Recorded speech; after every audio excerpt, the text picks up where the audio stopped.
Good afternoon. Great afternoon, ladies. It's Tracey here, Tall Shine with B Art and Lisa Peace. Lisa decided to Hello. join us today, and we're so grateful for part two of Navigating the Now, Tea Talk with myself. And it can't be a conversation if we don't have some other queens to join us on this ride. So, thank y'all for joining us.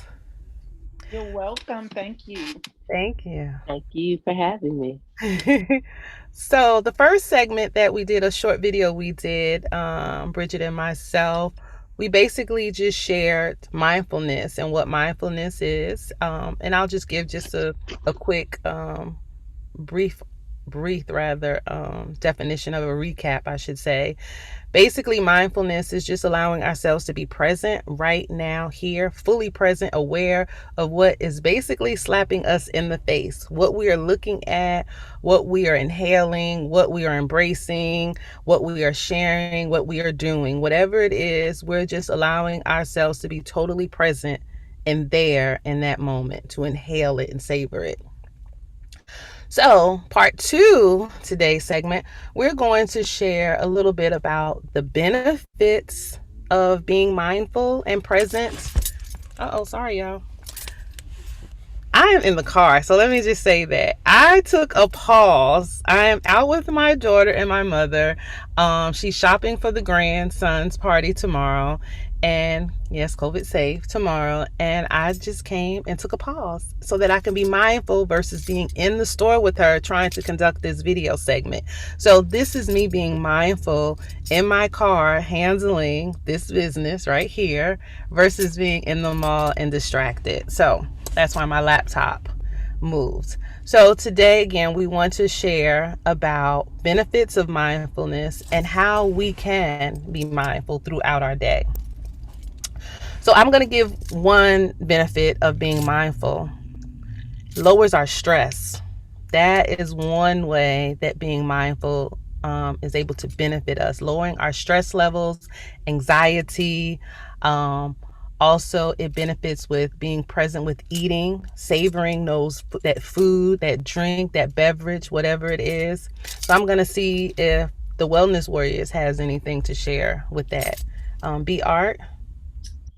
Yeah, so I recently I did like a walking meditation, and I was trying to be mindful of like how my foot hit the ground, and I Mm, noticed that on one side I wasn't fully engaged in my leg, and it turned out to be a side where I had surgery, and so I've been avoiding that side and not fully walking on it. But me being mindful in my walk, I noticed it, and I was able to talk to my chiropractor about it, mm, and then get some tips on how to kind of become familiar with my body again and mm-hmm. balance myself as I walk and kind of deal with some aches and pains. But I would have never discovered that had I not been like present in my body Right. doing that walk and really paying attention to what I was doing. So mindfulness to me helped to resolve some physical issues that I have been dealing with. And that's amazing. Okay. Thank you. That is amazing. Lisa? Um, as I stay present in this conversation, what I notice mindfulness allows me to truly enjoy what is right in front of me. I Mm, have a tendency to allow my mind to drift either to past events, just redoing what if I would have done this way or that way, or going mm-hmm. towards the future, and what's in front of me just becomes a blur, and I'm not really Right. actively engaged in it.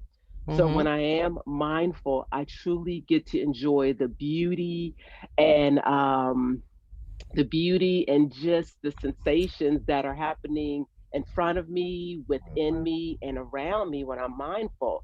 And I recognize at that moment how rarely I am in the present.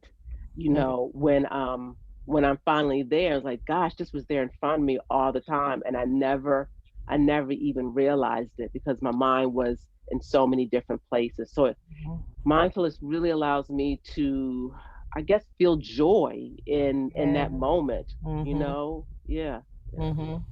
And I like the word that you use, sensations, because if we do allow ourselves to be present, we will reap the sensations of that moment. You know, the positive moment, something that feels good, whether it's our taste of food, you know, or taste of beverage, or an experience. I even think about sometimes when, you know, at an event, concert, a ceremony, whatever it is, and we're videotaping or taking pictures of it, but that actually takes us away from the moment sometimes because we're so busy trying to capture it via photo or video, but not allowing us to capture it in the best place in our heart, you know, in our mind. So, and then we lose some of the sensation of that moment. So I like that. And not to say don't take pictures or record it and everything, but again, being mindful of how much we're doing it versus the whole event, the whole experience is just us recording it. But how did you feel? How did you feel? Not just how did it look, you know, but how did you feel? So that sensation I do like. So thank you. So that is the goal, you know, with us being mindful is allowing our consciousness to be present, you know, so that we can have that peace, that tranquility, to release any stress, help us release any stress, anxiety, or removal or decrease depression if we're dealing with that, and allowing us to just be more relaxed. So now we're going to share how can we go about being mindful, you know. So we've defined mindfulness, we've shared some benefits of mindfulness, but now how do you do it? Okay, so one of the things that we talked about when we spoke yesterday, Lisa was mentioning eating, and often now we eat with in front of the TV, on a telephone call, looking at some type of personal device, you know, handheld device. We're watching something. We're preoccupied and we're not present with our food. Our food has rights over us as well, you know. So we want to enjoy and savor that food and allow our bodies to know that I'm full. But a lot of times when we're occupied doing other things, we're not noting the taste of it, nor are we allowing the food to properly digest to tell us, I'm done. So, one of the things is just to allow ourselves to have no other distractions while we are eating and just be there one with our food and our beverage and chewing that food 20 seconds at the minimum. And I know this is a challenge to do because I myself, as a health coach, I struggle with that and I have to be mindful in making intentions.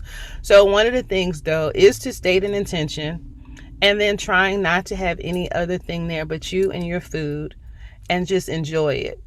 Make an intention, say a prayer, and be present with your food. So that's one way to be mindful while we're eating, no other distractions. Lisa, do you have a way that you may work with not, with being mindful? Well, I'm trying to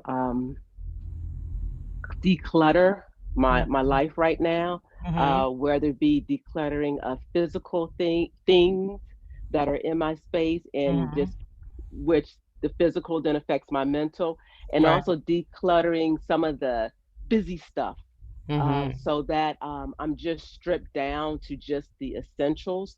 And it's an ongoing process. It's never a one and done thing.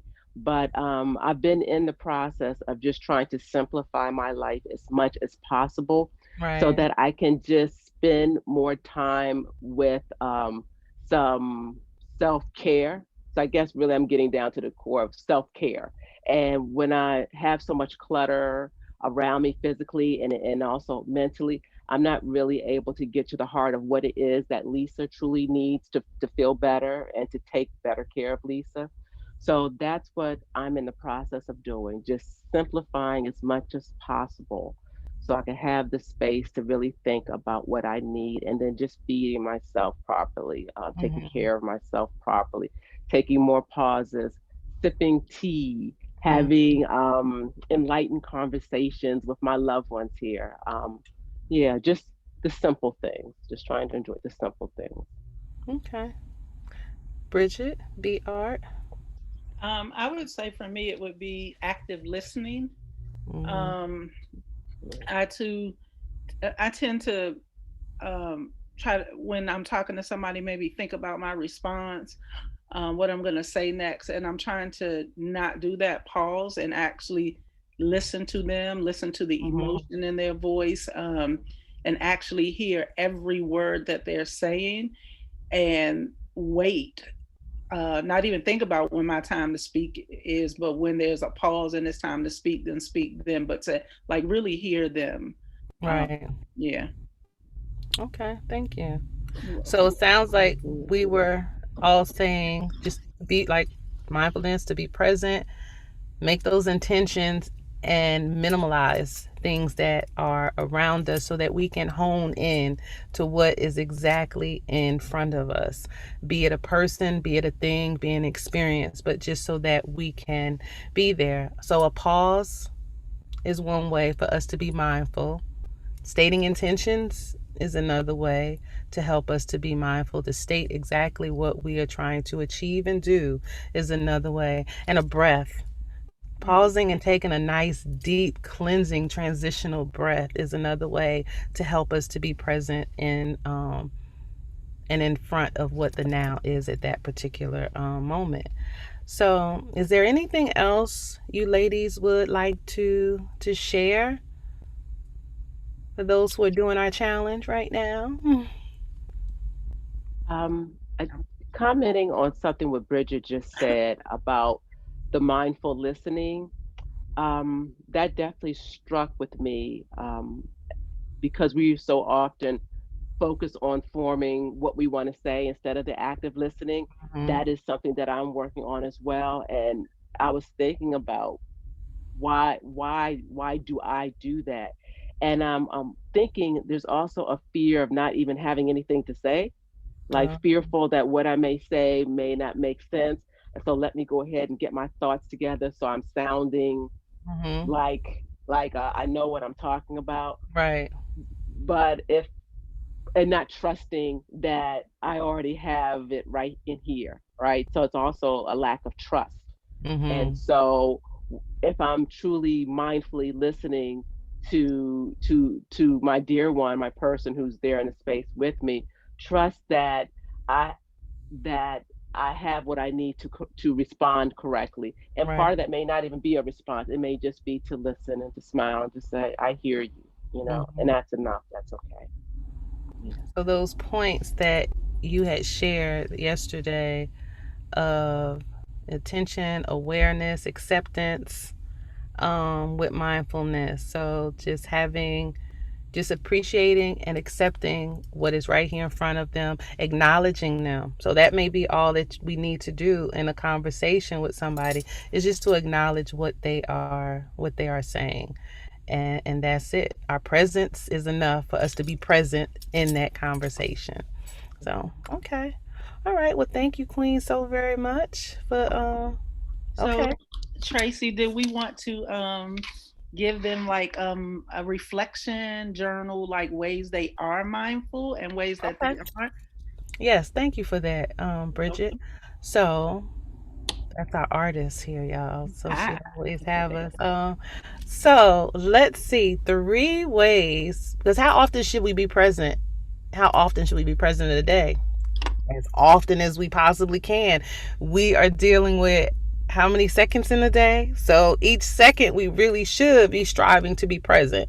So it can let's look, we'll allow you to decide, but let's say 3. 3 is a good number. So with your conversation, your next conversation with someone, to be in that moment with them. Another one is with your food. Next time you are eating, be present with that food. Even if you sit with a loved one for a meal, just let them know I'm practicing mindfulness with my food, being one with my food right now and enjoying it. And so once I am done, we can have dialogue and conversation and check in with each other. But right now, I just want to go ahead and experience this with my food. So, our food.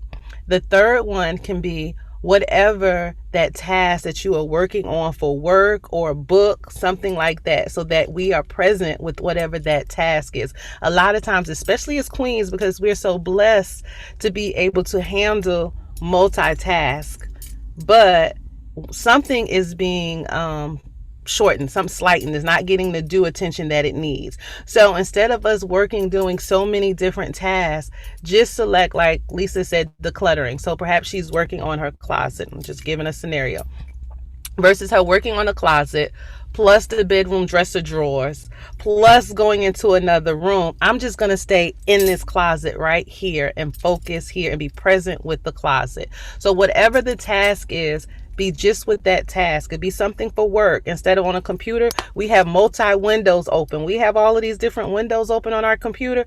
We're more likely to go to all of these different tabs. So one is conversation, being present and whatever your next conversation is. Two is when you're getting ready to have and enjoy that nice meal, be present with that meal so you can remember, what did I just eat? What did I just have? And number three, whatever the task is that you are about to embark on, be present with that particular task versus having multitasks going on. We know we can do it. We know we do it, but just focusing on one particular task. And we ask, or we invite you to journal it. Put it in a journal, write those 3 areas that you decided upon, and then write, how did it make you feel? How did you feel during that experience? How did you feel after that experience? So how was that, B Art? How was That that, Lisa Peace? that was excellent, It actually. was Okay. excellent. Yeah. It really Okay. was. All right. She just had to pull it out of me, y'all.